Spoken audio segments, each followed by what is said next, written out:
Hello, ladies and gentlemen. Welcome back to the Fallout Bar here at Online Darts. Myself, Jack Garwood, and once again joined by the lovely Cam. Hello, buddy. How are we? Not too bad at all, mate. How are you? I'm all right. What's with the cap? Are you hiding some dodgy trim or what? No, I'm hiding some dodgy sunburn from wearing the cap. That's worse than me the other week, mate. At least I was just bold enough to show it all across my face. Hello to everybody in the chat room. Reese is in, to Craig, Malachi, Rose, Yankee Clipper, Colin, Sam, Daniel, Matthew as well. I'll use the Lee Boys line, Daniel. It's a dart show, not a football show, but the Blue Half are very, very lucky. Jammy so-and-so. How is everybody? Good to see you all. Sorry we're a little bit later than planned tonight. That's my fault, not Cam's. As we wrap up, night 15. It feels weird that we're coming to the end of this Premier League now because, I don't know, normally we're concerned about how much it drags on. Now it's going to be a bit weird to be not sat here doing this in a couple of weeks' time. It's not been the most memorable Premier League campaign, I think, despite the format change, Cam, but it's not been horrendous, has it? No, it's not. I think now that we're getting towards the business end and there's a bit more up for grabs every week, it's getting a bit more interesting. I quite enjoyed tonight, to be fair. I thought it was good. I thought there was a decent storyline throughout it, rather than in the early stages, winning the night didn't really mean a lot, did it? And it was just kind of, that's where the format didn't work. At this point, it makes more of an impact and it's given us a good couple of storylines. So I actually think it worked quite well tonight. Storyline, I completely agree with you. Standard-wise, the best average of the night was 97 in a Premier League. I was ignoring the standard. Yeah. To borrow a phrase from our friends East, das ist nicht sehr gut. It's not very good, basically. I'm not absolutely not shrugging at a 97 average because I know that I'm not really capable of that myself, but we expect more from this Premier League. We do, and we kind of, it's probably partly on us that, well, it isn't. We know what the players can do, and we've seen it enough times that they can do it, that we were expecting over a shortest game of first to sixth that we're going to see big averages, and we haven't really seen it. And you see the impact that just one leg can have in the averages over this short sort of format. So it shows you that if anyone's throwing in a 97 when there's a couple of probably 12s and 13s in there, the rest of it isn't great. Indeed. Talking of stories, I'm just waiting for a few things to be confirmed. We don't have a shot of the table as yet, as per. It's taken a while to catch up. But I'm pretty sure that with results tonight, a couple of things have happened. Things have happened, Cameron. Yes, something has happened that wasn't confirmed on Sky by my maths, at least. James Wade has qualified. Yes. I think. Sky, when they put the table up at the end of the show, didn't have a Q next to his name, but the only two people that can get above him play each other. Play in the first round. So, yeah, James Wade has qualified for the final. Yeah.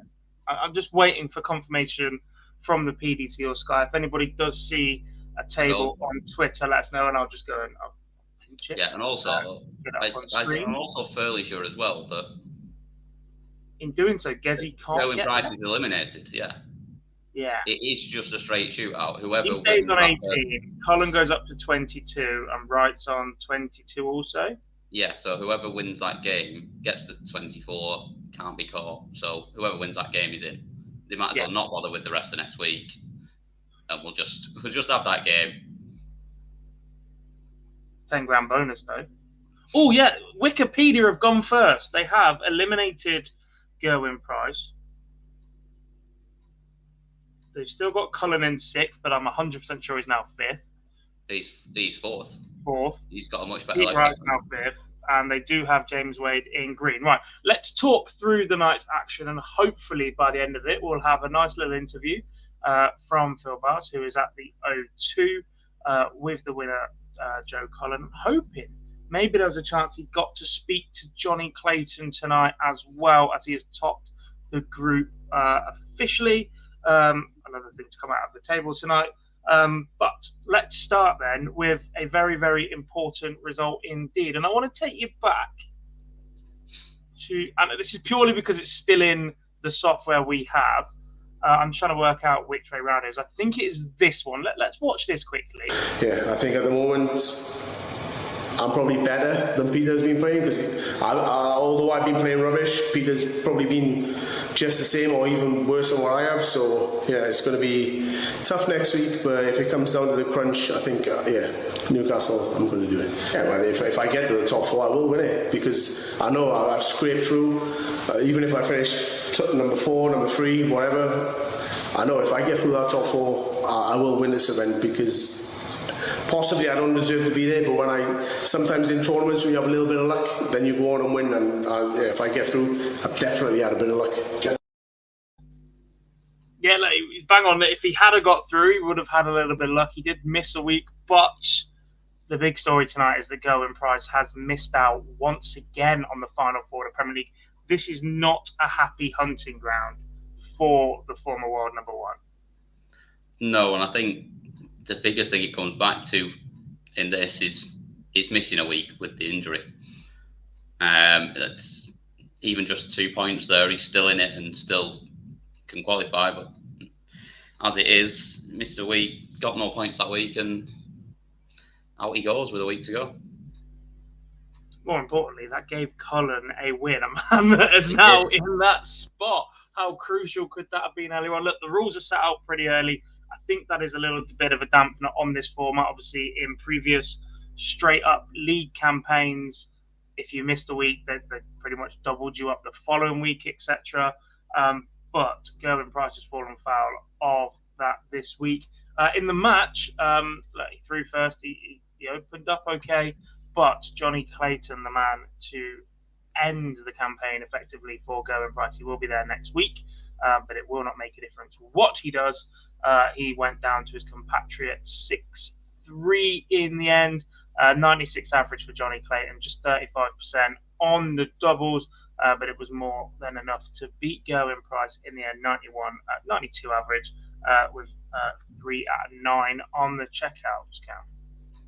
Yeah, there were just too many wayward darts from Gezi. I don't think that Johnny particularly played very well in this game either. We saw him hit shots when he got a chance to do it, but yeah, at the end of the day, there was far too many wayward darts, and he just couldn't really live with Johnny when it mattered. I know he pulled a couple back at the end to make it look a little bit closer, but realistically, it wasn't what we should be seeing from him, especially not when he needed it so much, and Johnny didn't really. But maybe he just put a little bit too much pressure on himself this week. Quite possibly, indeed. But he said last week he felt like he had his arm back. He felt a lot better. I'm not sure he ever settled up on stage. And look, I want to preempt everything we say tonight with the fact that I don't think the conditions up on stage were ideal for playing darts tonight. As mentioned a couple of times on the broadcast, there were a lot of wayward darts by a lot of players, more unusually so than anywhere else, and there is a possibility there was a draft up on stage. The darts were just not landing right in the board at all. Yeah. Look, there are factors involved in that. NBG's had an incredibly busy 10 days or so. Peter Wright's changing different darts again. James Wade's been ill. Gezi's says he felt better, but like, he's had that wrist injury as well. It is interesting that probably the two of the more firm throwers of the dart have succeeded tonight in Johnny Clayton and Joe Cullen. Yeah, it's probably to take effect on that. Then again, Joe can be one that floats them in quite often, to be fair. Maybe that helps him though, in the fact that he knew he had to throw them a bit harder, and it didn't affect them the same at that point, and his darts just went through the air a little bit better. But maybe I was just thinking, have they still not fixed the roof from the storms or something? Is that what? Still a big hole in the roof and the draft coming through it? It's a big venue for what it is. Maybe not. Let's move on. There's plenty to talk about this evening. Next up, a little bit of revenge for last week. Michael Smith knocks out Michael Van Gogh in 6-5, keeps his hopes alive at that moment by a thread. But if he'd had this result the week before, wouldn't necessarily be in this position, would he? He'd had a few more points, be a little bit more comfortable, been able to relax a little bit more in that semi-final, and that's sort of been the story of Michael Smith's campaign for the last couple of weeks now, I'd say. That's 4 semi-finals in a row now for Michael Smith. But it's not the best performance in the world.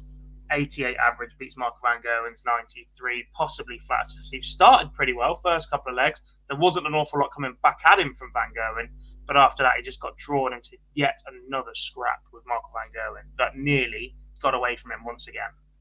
Yeah, he did. I mean, early on, when he was 3-0 up, I think he was averaging almost 110 for those first 3 legs, and then, well, at least first 2.5, and then it started to slow off for him a bit, and then he still kind of kept it going. He was 5-2 up, was he? And then his head fell off for some reason, and he just couldn't get anything anywhere near where he was going. And I was surprised he got over the line, to be honest. I thought once it went back to 5-all, regardless of him having the throw, I thought he was going to lose that one. But fair play to him. He's deserved that win this year against Van Gogh, and he's gone close a few times. He finally got there in the end.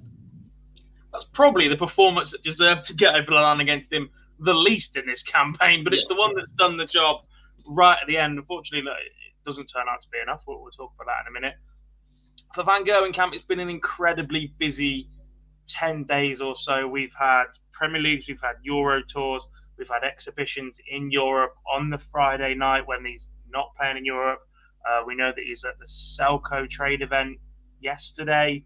He has been literally here, there, and everywhere for the last 10 days. He took the Pro Tours off last week. Perhaps this was, look, he's already there. Could possibly have pinched number 1 spot from Johnny Clayton, but ultimately, I don't think it matters too much in this campaign. I don't believe there's a financial reward for it, whereas in previous campaigns there has been. So if you're going to burn yourself out racking up the dollar elsewhere for 10 days or so, this is possibly the week to have done it on. Yeah, that's it, isn't it? I mean, at the end of the day, that 10 grand doesn't really make a difference to him. I'm sure he's made more than that over the last few days. I think he'll be all right for that. And like you say, at the end of the day, all that matters is being in that Final Four, and he's comfortably secure in there anyway. He can take the next couple of weeks off, even if he's there in person. If he's not fully there in how he's trying, it doesn't really matter. And I don't believe, let's have a quick look. Are they within striking distance? Wadey can't catch him next week anyway. Well, it wouldn't make any difference anyway, because they just still playing each other. Yeah. So. Well, it would actually make a difference because it would give him the draw, wouldn't it? But yes, or would it? I don't know how it works this year. No, I'm not sure. I've just guessed that from the way everything else is going, and the way that it works for next week is that way, isn't it? That they're doing it off in finals gone by, yeah. Second, that quarterfinal, that semi-final. If you finish higher up, you do get the throw. So yeah, I guess so. Imagining that's the same. I'm not. Oh, I don't know. I'm still waiting for that table to update, and I haven't seen one yet officially confirmed by anybody. As soon as we do get that, we can have that conversation. But once again, we're getting a little bit distracted, and we're not talking about the actual game. Michael Smith over the line against Michael Van Gogh and into the semi-finals for that matchup with Johnny Clayton. Match number 3. And I think it's fair to say this was an incredibly tough watch, especially as somebody who's a little bit of a fan of both these players, despite what we do. James Wade, just an 80 average, his lowest in the Premier League ever. That's following his highest TV average just a couple of weeks ago in the very same event. His highest TV average in any tournament ever. That's his lowest on TV in the Premier League, 80.74. Peter Wright getting over the line with a 94 average. But again, this was not pretty. It was a little bit of a slog. I think that average possibly flatters Peter Wright a little bit, a couple of half-decent legs towards the back end. Wadey's darts were not going in right. Flashbacks maybe to that Adrian Lewis semi-final and draft gate, and should have left the stage and should not have left the stage, or whatever else. But we do also have to consider the health implications of James Wade. He spent last weekend in hospital. We didn't know he was going to be playing until yesterday. It was an incredibly late confirmation that James would be playing this evening. I'm not 100% sure he was right after watching that. But at least now he's got another week to get himself ready for that final week, and then he's got a couple of weeks off before, a couple of weeks before the Premier League final. Not off. He's off to half of the Euro World Series events. But yeah, look, not the best performance from James Wade, but enough from Peter Wright to just keep that gap extended that he needed to. Yeah, I think it's a massive stroke of luck, really, for Peter Wright in getting James Wade at this point, because you would have said before sort of last weekend and him going to hospital and sort of recovering and coming back this week, Peter Wright, if he played like that, would not have beat James Wade. He wouldn't even have got close.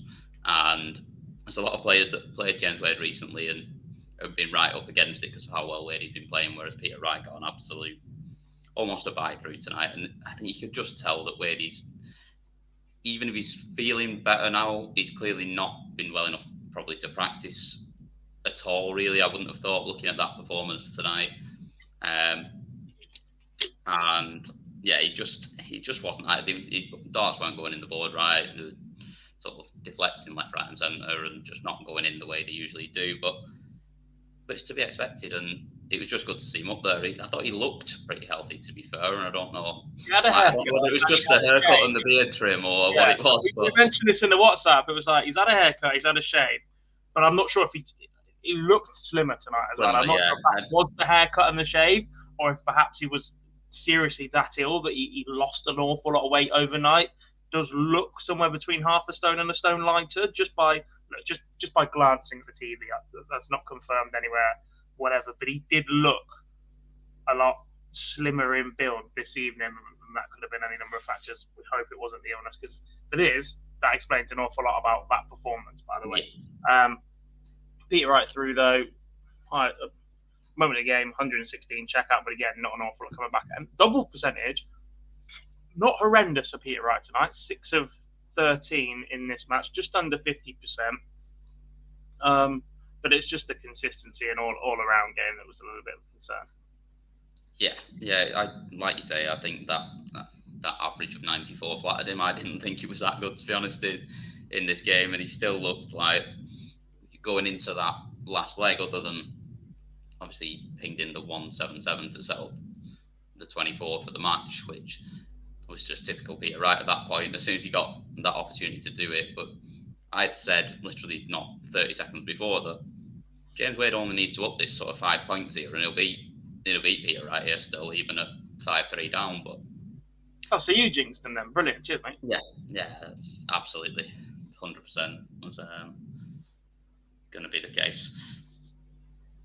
Sweet. Daniel says, why is Wright wearing glasses? Peter Wright usually wears contact lenses, but we're told tonight that he is having a little bit of an issue with those. Didn't feel comfortable, so opted to play in his glasses this evening. If it's not his darts, we're talking about the fact he's changed his appearance or glasses or something. The amount of jokes I saw about, could you imagine how many different combinations of darts and glasses we could see from Peter Wright in the next couple of months if he starts changing them as often as he changes his darts? Would be incredibly interesting. But yeah, it was just a comfort thing for him. He was struggling with his contact lenses. Another change of darts tonight, or a change of colour of darts, should we say. They look like the Element darts, just a different colour combination of grip and tungsten at the end.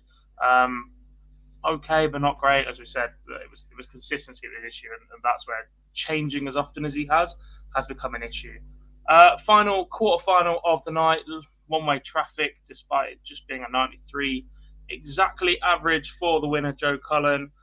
6 of 18 on the outer ring, but wasn't pushed an awful lot by Gary Anderson, who averaged just under 84 tonight.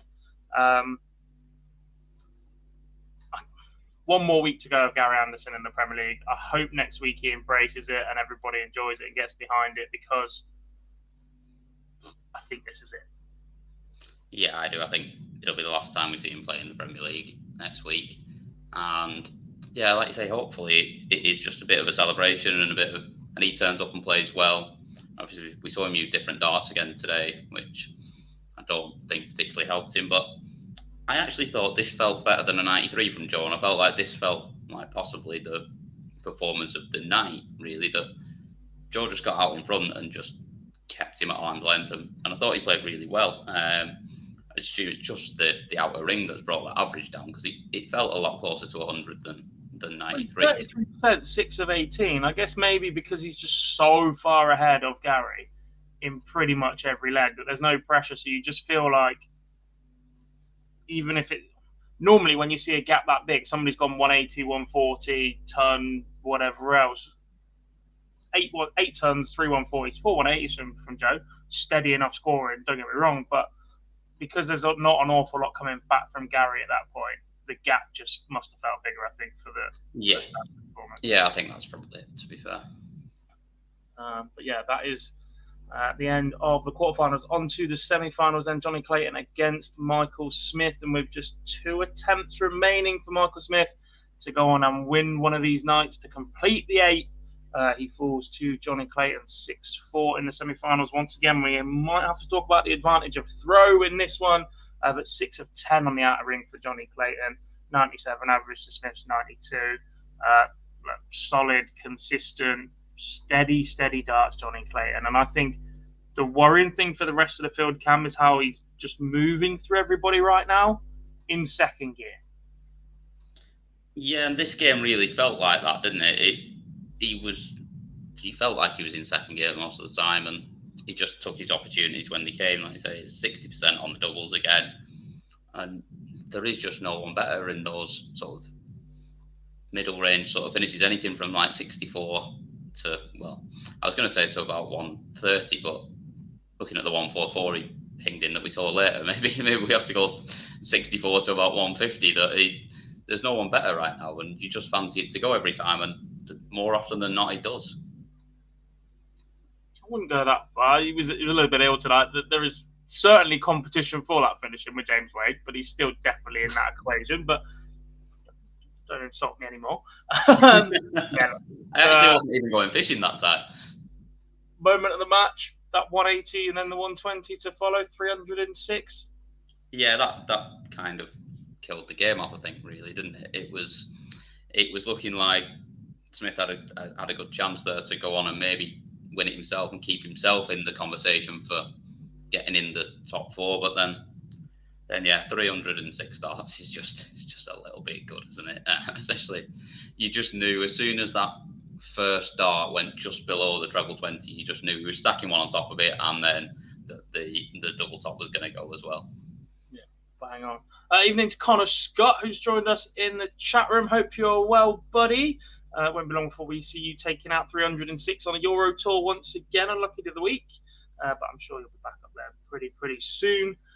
Into the second semi-final, and this one was a lot more one-sided than the first, but Joe Cullen doing an absolute job on Peter Wright, 6-1. Cullen moving through that famed Scottish World Cup pairing that lifted the title the first time for the Scots, dropping just 2 legs combined against them both to reach the final tonight. Again, 6 from 9 on the outer ring from Joe Cullen. Solid performance from him. Wayne Mardle said this a lot on commentary about how Joe Cullen just needs to be that little bit more aggressive with darts at double. Like I said, he's got quite a little bit of a floaty action, but I felt tonight he was pushing them to the target a lot quicker, a lot firmer, and there was no fear. Like, it sounds stupid, and you see this debate on social media an awful lot about what an aggressive dart is, what a defensive dart is, and whatever. But you can tell by how far away the miss is if somebody's confident and being aggressive for it. If they're a good, I don't know, thumb distance away from the double, they've gone a little bit tentative and they're worried about splitting and going inside. But I just thought he was so calm, so good on that outer ring. Just a professional job from Joe Cullen. Yeah, it really was, and I think that's the other thing you can say on the sort of the defensive or aggressive dart on the double. I think we saw a lot from Joe tonight that he was hitting the doubles on the inside wire, not on the outside wire. So again, even when he goes in, he's making sure he's not outside the board. He's not leaving himself with an awkward sort of marker that's a little bit too close or anything. If he's going to miss, he's going to miss inside and go for another clear target. And he's going aggressive at it. And like you say, he did look like he was just throwing it a little bit firmer today. And that is always when he looks at his best. And the grouping on the 180s tonight as well was he was literally, you could have fit about another 15 darts in every single one that he hit. Could indeed. On to the final then, and it was Joe Cullen that was victorious in the capital at the O2, obviously because we've had a little bit of change out of order of venues this year, defeating Johnny Clayton 6-4. But at this moment, Johnny Clayton had already secured top spot in the Premier League. He will join that elite group of players to have done so. Phil Taylor, Michael Van Gerwen, and is it Glenn Durrant? It is Glenn Durrant. I assume we'll see Dan Simpson pop up in the chat in a second, just to make a point of that. Say his name 3 times and he just appears in the background. That is it. It's literally exactly that. But yeah, it's Glenn Durrant. That is the other one in there. But now we have 4. Yeah, last year's champion called up a little. I don't want to say a little bit out of nowhere, but that Masters win is seeming more and more significant now for Johnny Clayton just a few months ago. But more importantly, tonight, Joe Cullen's win, as we said, moves him up into 4th position. He now has it all in his control. That move up to 4th, by the way, means he has the darts against Peter Wright in, is it Newcastle next week? I don't want to say the wrong venue then. In Newcastle next week. So not only is he in absolute pole position, destiny's in his hand, and he has the throw to do so, and he will play Peter Wright, his main challenger. Those are the only 2 that can qualify for that 4th spot. Because they play each other, one player is guaranteed to pick up 2 points, and in doing so, they would move 6 points clear of Gerwyn Price, who can only get 5 by winning the night next week. Absolutely massive for those 2. James Wade can still be caught in 3rd, but he is guaranteed to finish 4th. But Joe Cullen, as I said, look, that win a little bit from nowhere tonight, I want to say, puts him slap back in the hunt in this campaign. Yeah, and I mean, like you say, he wins 1 game next week, he's in. And from there, well, there's nothing to say he can't go and win it. I know he's probably not playing his best out there tonight, but I think he's thrown the 3 biggest averages tonight compared with what everyone else did. So he only has to turn up and do the same again, and all of a sudden you look at him possibly even ended up in 3rd next week, and then from there, of course, he can go and win it. So I think it was massive for him tonight. You could see how much it meant to him. That celebration at the end. He said in the interview afterwards with Sky that he actually went and apologised to Johnny afterwards for his celebration. But obviously he said Johnny knew how much it meant to him to get that win, and obviously there's never going to be any issue between those 2 good mates and they travel roommates and travel together. Yeah, so I thought it was great. And he said on the double 18 he looks a bit poor on tonight, and he had a couple of times where he switched to the 9s. He said Mardle asked him about the second one the one in the final leg in the interview afterwards, and he said, "Did you want to split that?" He said, "Yeah." He said, "In my head, I was thinking split it, but before I'd finished the thought," he said, "I'd already thrown at double 9 and missed it." Darts players are strange. Darts players are very, very strange. It shows you how much of it is just a mental game as well. It's up there. It's up there with golf in the fact that you're halfway through your backswing and you think, this is the wrong one. This is wrong. And you don't stop at that point. You just try and correct it like mid-swing or mid-throw, and it never works, does it? It never does. It never does the right thing. Indeed.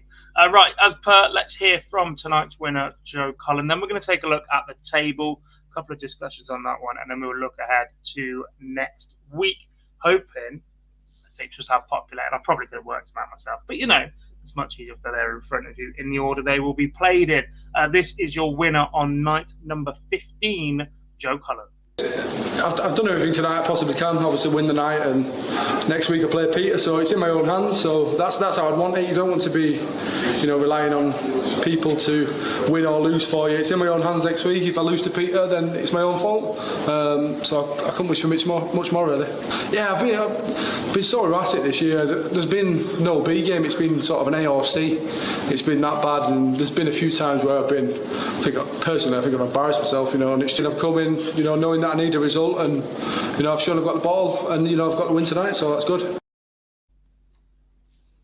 I like that from Joe, because that's pretty much what we've been saying this year about Joe, that at times his B game just hasn't been there at a level to compete and stay competitive in this. Through 15 weeks, Joe Cullen lost in the first round 8 times. But of those 7 times where he's progressed, he has made the final 4 times, picking up 2 wins, 2 runners-up, and obviously the remaining semi-finalists. The fact that Peter Wright is still in the hunt, by the way, is because he has only been beaten in the first round 6 times, but he's only made 2 finals, winning 1 runner-up with the other. He has lost in the semi-final more often than anybody else in this campaign. 1 more ahead of Michael Smith. Very interestingly.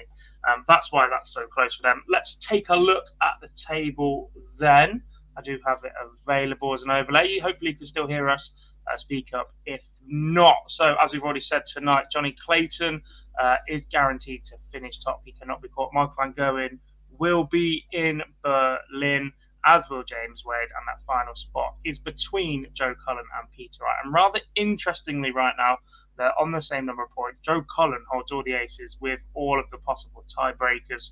However, I'm not sure that's relevant now that they play each other. But he has 1 more nights, he's 1 more matches, and he has a better leg difference. So he's in absolute pole position going into Newcastle next week against Peter Wright.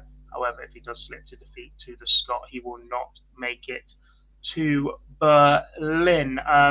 This point in campaign for Gary Anderson, as we've spoken about previously, he will not be in Berlin, unsurprisingly, although he did pick up that win in Nottingham. Michael Smith, the only man without a night 1 in this campaign. He has 1 more chance to do so next week in Newcastle. And looking at that, he's in a tough little spot in this fixture list to go and do so. I said he's been semi-finalist multiple times. He went back-to-back runner-up at one point. But it's just not been able to convert and get over the line in that one. Cam, we're literally heading for a shootout next week. We are, and been a couple of them this week. But yeah, I think it's set up for a good game, isn't it? Like it is better that if it comes down to the 2 of them, that they play each other for it, and it doesn't come down to them playing other people and seeing what happens. It's good that they just play each other straight away, and we get an outcome from it. One thing I don't think we've actually touched on at any point over these shows somehow, from what you've just said there about Joe, the fact that Joe's made 4 finals and won 2 of them, do we think that the way the point system works, that because realistically, I kind of feel like Joe should be further ahead than Peter here. Like the fact you only get 1 point for the semi-finals, so making the final only gets you 3, but you get 2 just for winning the first round. Does that kind of not give you the advantage you should get of going and making a final? Well, that second game against a player that's already won one is worth less points than a first round game potentially against a player that's been spanked. I guess. I kind of think, if anything, the extra point at the end, if you're going to have one that's worth 1, it's either the first or the last one. I don't know, but having it as the middle one just seems a bit odd for me. Yeah, I guess the jumps are pretty weird in that. It's literally like, to be fair, it's a bit sort of reminiscent of basically what this entire campaign is. We have no walk-ons for the semis either. It's basically like no one actually cares about the semi-finals. The semi-finals are a means to get to the final as quickly as possible, so they don't overrun on the broadcast time and they can get to a match worth 10 grand. Yeah, exactly, and that's what it kind of feels like. And I kind of think that, if anything, it should be a point for into your first round, and then it's 2 for the next 2 rounds, or just make it 2 across the board. Yeah. Or just once. We don't need twos. You don't need to go football route. Why is it 2 points for this, 3 points? If you win 3 points, 1-1. Yeah. Well, American sports are pretty good at this. They go on records, don't they? I have won 62 games. Therefore, my record is 62 and something. I don't have 186 points. Yeah. I have 62 wins. Why can't we do that? But yeah, I completely get what you're saying. I don't know how we got to the second last week of the group stage before we've actually brought that up. But I don't know. Well, I guess what else we need to bring up right now is the fact that Joe Cullen is in the hunt with 1 week to go, having received a bye twice. Yeah, I did spot that in the time ago. And again, that kind of plays into it. I suppose it probably would have evened itself out with the number of finals that he's made. But if it was 1 point for the first round, he's all of a sudden he's a couple of points further back. But then I suppose it would have evened it out because he's made more finals. So it probably makes no difference, to be fair. Other than the fact that he didn't have to win those 2 games. Certainly helps, doesn't it? Certainly helps. The leg difference does not take any of a bashing. You get 2 6-0 wins. That's an extra 4 points to your tally. But those matches are against a very, very ill James Wade and a very, very injured Gerwyn Price. And actually, if Joe had beaten comfortably anyway. If Joe had beaten Gezi that week, he had to withdraw in Brighton. Wouldn't have made a difference anyway because Gezi would have taken a knock on his leg difference and everything else at the same time. So look, we can sit and spin this however you want, and I'm pretty sure that fans of both sides will and whatever else. But the rules have been there since week 1. This is how it is. This format is not perfect. There have been moments where I'm pretty sure everybody's enjoyed it. Those that attended in the venues have said the same. Me, who's been to 1 this year, and everyone else.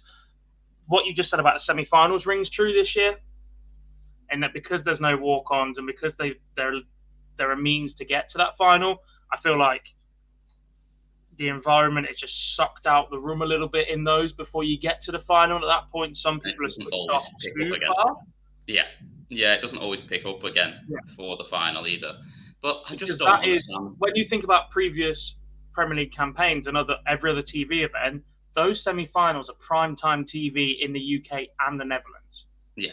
They should be the biggest matches. By the end of it, you've lost people that have gone to bed or it's too late or whatever else. That's not your primetime slot. People aren't sitting around and waiting for the final every time, especially if their favourite player isn't in it. Those semi-finals should be where all the razzmatazz appears, but then you run the risk of not hearing 4 players walk-ons that you go out and celebrate for and etc. But in terms of the matchup of the format with how TV works, it's just not there. Yeah, I just think all this, we're not having walk-ons because it saves time in the broadcast. Like, each walk-on is 30 seconds, a minute max. You tell me they can't fit 4 more minutes in there, in that broadcast? Of course they can, and it makes no difference whatsoever to it. Like, and you don't even have to take an ad break out. Just take out some of the waffling at the start, to be honest, would do it. Bang on. I suppose that gives people a chance to get in and realise the TV programme's on and not miss any action. But yeah, look, in terms of the campaign, I guess we used to start at 10 past in Premier League nights. I'm sure it always used to be 10 past 7 was the first game, but now it's 15:15. So we'll do a more in-depth review next week, I guess, after the final one. But yes, that is where we're going to go. Right, let's look ahead then to next week. That's pretty much all that's left to do this week. This is the bit where you guys get to play along in the chat room. Also, predictions at the ready, and we'll try and get a few of those up on screen for you. And I guess, again, look, this is absolutely not their fault, and this is the way the bracket works, but there is one game that means anything next week. The every game matters slogan is out the window. One game matters next week, and it's game number 2 on the night. Game number 1, game number 3, game number 4, 5, and 6 mean nothing, and game number 7 is who gets an extra 10 grand. Yeah, I mean, other than, well, actually, you could say technically 4 means something still, because if James Wade wins it, he does then wrap up 3rd place. Yeah, but he's playing Gezi, who hasn't beaten him all campaign, so it means nothing. So you're giving him that one already a bit. Okay. I've beaten him once, sorry. It's like 4-1 so far, maybe 5-1. There is one, I remember that now. Okay, let's start then. I guess the question I need to ask you, Cam, is how many legs are you giving Gary Anderson? Because Johnny Clayton has the dart. He's playing Gary Anderson, who is just going through the motions right now. Like we said at the start of the show, this could very well be the very last time that we see Gary Anderson in the Premier League ever. He's taken on the number one, the top dog right now, guaranteed to be top. How many legs are you giving Gary Anderson? I'd like to say 6. I'd really like to say 6. And he goes out on a big high. Last game, it's sort of, we just see him come out firing, the crowd give him a really good reception, which I'm sure they will do anyway, and that he manages to get over the line. But my big concern is it's a long way from home for Gary Anderson, is Newcastle, and he's going to want to head home pretty quickly. I don't think he wants to play in a semi-final, and certainly not a final either. So... Well, it's a long way from home, and then it's an awfully long campaign after that. Let's not forget they're off to Hulu at Madison Square. They're off to Amsterdam as well. He's doing a fair bit of travelling. Yeah, so I think I can't give him many at all, to be honest. I think we just see Johnny Clayton just being more consistent, hitting the finishes when he needs to, and I'm going to give Gary 6-1. I'm not having him go out without a leg, like I've just seen pop up on there. He's not finishing his last ever Premier League game without a leg. I'm going to say 6-2, but I don't think it's pretty. I think it's the same as we've seen from Gary all season. Okay for the first couple of legs, punished as the game goes on. 6-2 to Johnny Clayton for me in this one. Crunch time. Le Crunch. As it's dubbed in the rugby, although that's normally Wales versus France, maybe. I can't remember. Basically, Joe Cullen takes on Peter Wright in the only game that matters. Everybody else is there. They're jostling for position a little bit with Wade. Who takes it? Who nabs that 4th spot? Joe Cullen. I think he does. I think he's pulling it out when he needs to at the end. Massive, massive win tonight, and I think he'll take that into next week, and I think he goes and does it, and I think he does it fairly comfortably again, like we saw him do tonight. And I think he wins it. I think it'd be closer than tonight, but still 6-3. I'm just having a look back to see how often they have met. They did meet last week, and they met tonight. I'm not writing it down. They met tonight, and it was 6-1 to Joe Cullen. I was looking at the wrong people there. No.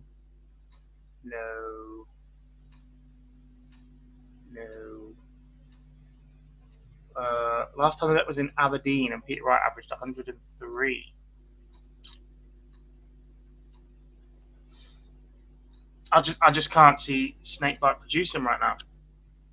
No, I understand what you mean. Swap to glasses to be more comfortable. It's not been the greatest on Euro tours when he's been there. He's tinkered with darts an awful lot. I think at times in this campaign he's tried to use his talking to get out of trouble and buy himself a couple of points. Exactly the same as we saw from Gezi last week, etc. And I'm not sure he's got the firepower to back it up. I think he could well end up in the same fashion as Go in price with a big E next to his name. And Joe Cullen has the advantage of throw. 6-3 Joe Cullen.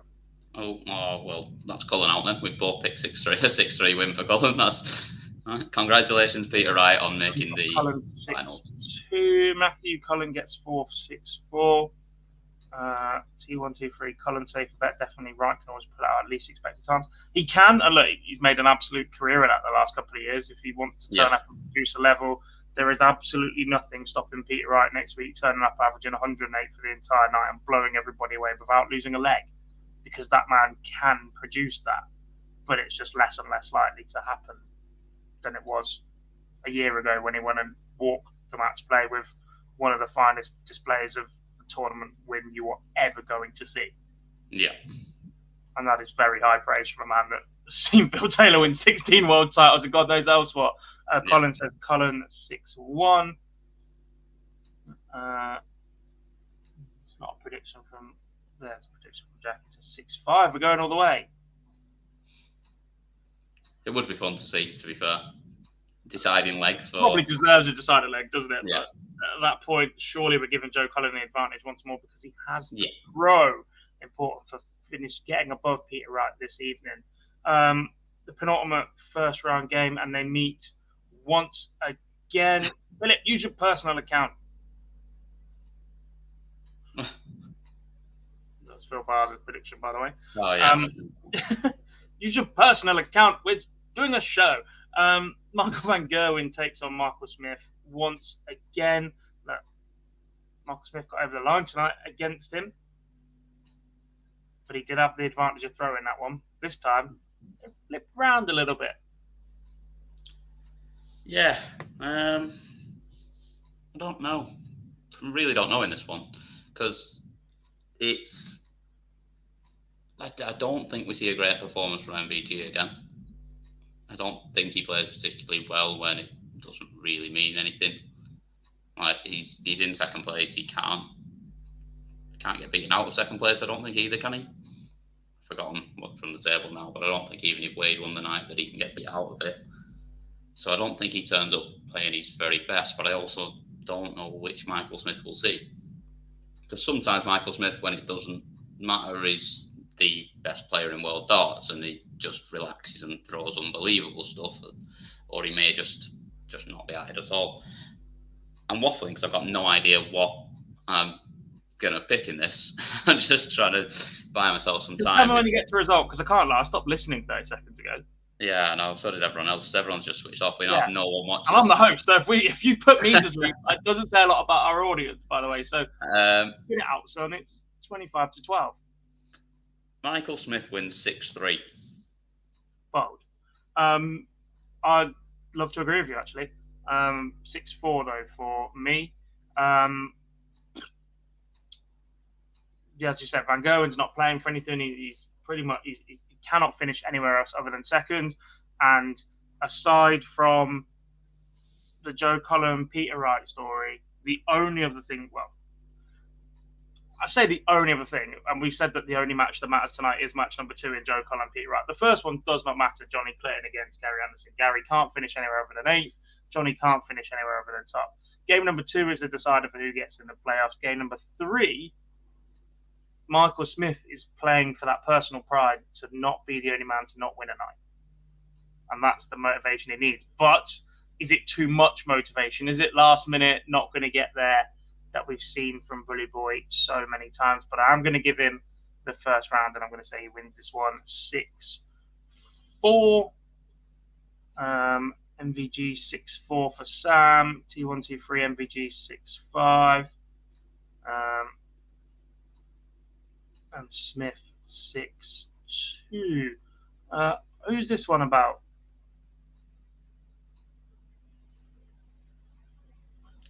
Gary. I'm so annoyed at Joe, and I knew it had to be Gary. Gary? Yeah, look, it's not been Gary Anderson's finest hour, but the thing is, I just hope this doesn't take away from the career that Gary Anderson has had, because the last couple of years have not been outstanding. Made the match play in the World Championship final in the same year from absolutely nowhere. But other than that, I miss 2017, 2018 Gary Anderson, because at that point, there was serious discussions about him being the best art player in the world in an era where Michael Van Gerwen was absolutely dominating. And at that point, the conversation about Gary Anderson being in the top 5 greats of all time certainly existed, and that's still ongoing. He hasn't quite completed the full trophy cabinet, but he's had a pretty good crack at it. He was, a game away from, a couple of sets away from repeating the World Championship in an era with Phil Taylor and Peter Wright and Michael Van Gerwen and Adrian Lewis and Raymond van Barneveld, etc., to be a couple of sets away from winning that 3 times on the spin takes some absolute doing. But the way that he's just faltering in this last 18 months or so, and the motivation's clearly gone, the interviews aren't the best anymore because he just doesn't care. And at that point, you'd rather have almost gone out on a high and everybody remembered just how great Gary Anderson was, and the conversation for the next 18 months be what it has been with Corey Cadby, going, how good could he have been? He could have done this, he could have done that, blah, blah, blah, and be left wondering rather than be left going, I didn't enjoy that last 18 months, and it took away from just how much I adored Gary Anderson as a dart player. I don't think so for me. I think once he's retired, the last 18 months gets forgotten about, really. I hope so. And we all look back on the moments that were just utterly magic from him, that we saw him, like you say, at the very top of his game, where there was an argument to be made for him being the best player in the world at that time. No, against the players he was up against, which is ridiculous. He was that good, and that's all we'll remember after it's done. We'll remember the back-to-back World Championships, and he's always going to be a legend. I hope so. And we've probably gone a week early on that a little bit, but I got a little bit carried away talking about Gary Anderson there. But no, he's just been a fantastic servant to the game. And at this point, we still have one more game to predict, which is James Wade against Gerwyn Price. And like I said, this one does matter a little bit because James Wade can still be caught for third spot, which would mean Wade then takes on Johnny Clayton instead of Michael van Gerwen. So a little bit of position to play for. Joe Cullen and Peter Wright will be perhaps hoping for Gerwyn Price to do them a little bit of a favour in this one. Wade has the advantage of throw and a significant head-to-head lead in the Premier League this year over the Welshman. Where are you going with this one? I don't know, because I don't know how fit of a James Wade we're going to see. And I think it's, from what we saw tonight, he wasn't probably even at 50%. Give him another week, is he going to be more than sort of 70%? And I don't think a 70% James Wade beats Gerwyn Price. So I think Price wins this one 6-3.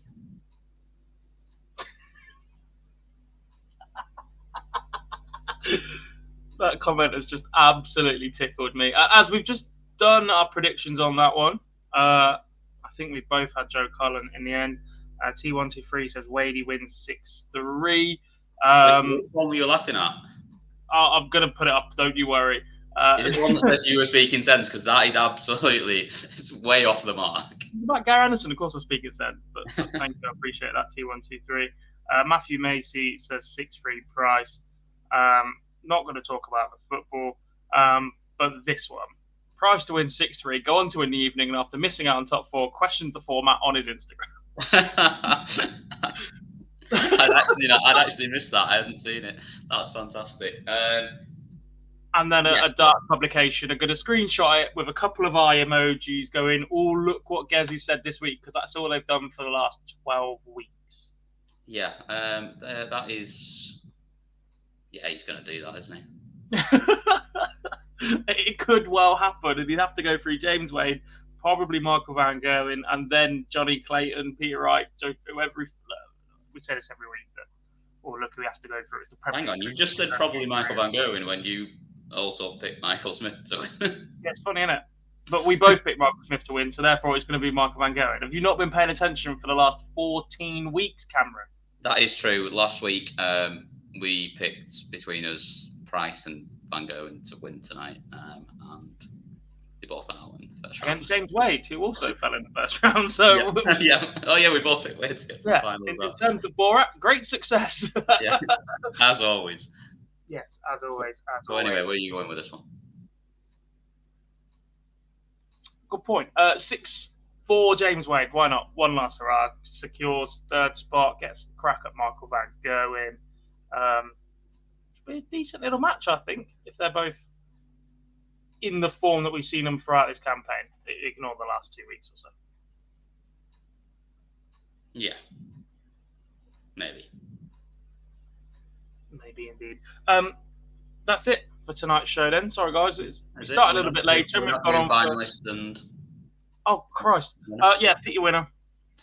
Smith beats Cull. Oh, he's got there last week. You're still clinging on, aren't you? We're You having are a still full house. clinging on.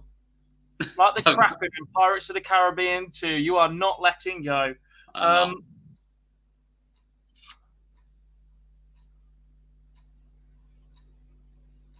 Johnny beats Smith. Okay. Advantage of throw. Yeah. Now it's time to end tonight's show. As I said, we start a little bit later tonight, and we have been going just under an hour. We've obviously gone in a little bit of depth, knowing that we are just 1 week away from finishing. Next Thursday will be the last Premier League Fallout Bar show. Massive thank you to everybody that's watched us throughout this campaign, and I hope you can join us once again next time. A big thank you to BoyleSports, our main sponsor, for all of our Premier League content throughout this campaign, and to Win More, Red Dragon and Modus for all their support continuously throughout the year. Quick reminder, if you don't already do so, make sure to like and subscribe to the channel. There's only a few of you watching right now, but it really will help us out in our goal to reach 25,000. A big giveaway coming when we hit that mark. I promise you, it is pretty big.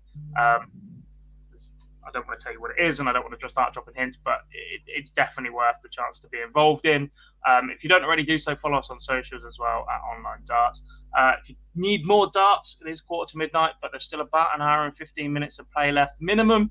Stay on the YouTube channel, but find the other live broadcasts right now. The live league is in action. Chris Mason calling in all of the action in a group that includes Mike Warburton, Jared Cole, Nathan Gervin, and a few others. I'll be honest, I can't remember the other two players off the top of my head. Big thank you to everybody in the chat room for joining us tonight. You guys have been absolutely amazing. And like I said, we'll be back for the live lounge on Monday. Myself, Lee, and one other, because Phil Bars is deserting us for back-to-back weeks. How dare he? I know. I'm being left in charge with the keys to the house. Whatever you do this weekend, enjoy the Euro Tour as well, folks. We'll have roundups on the website for that one. I'm off tomorrow night for the student varsity event in Nottingham. Be working with Paul Hink, Steve Beaton, and Matt Edgar. So I'm going to have a really good, enjoyable time as MC of that one. And if you haven't done so already, one last little shout out before you do all disappear. It's just 1 week to go until the World Seniors Masters at the Lakeside. Tickets available via dartshop.tv.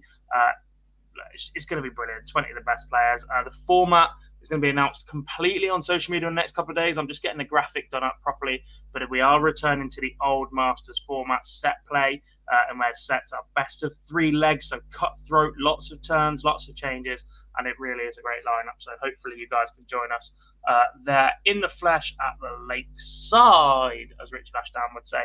Big thank you to everybody for joining us throughout the evening then, folks. And with that, I'm finally going to say good night and thank you for watching.